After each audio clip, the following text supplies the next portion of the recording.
Alright, subukan na natin mga lods. Mag-ikot-ikot lang tayo saglit, no?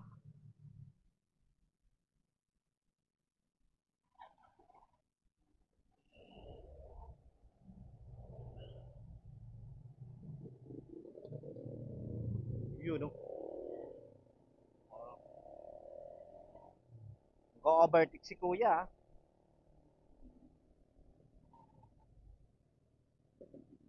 Naka ano to, naka -2 noise reduction, no? Pwede mo to gawing 0, no? Tapos naka 1080p tayo.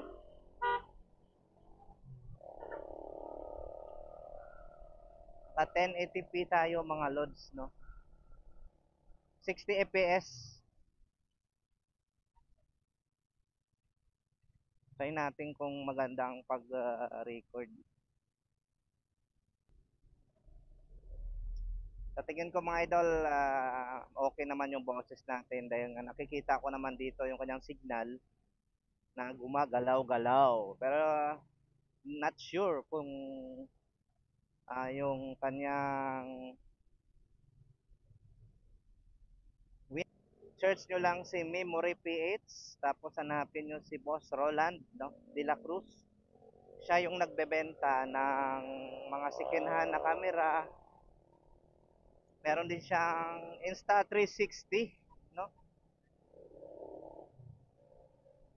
Meron silang branch sa may Pasig at saka ano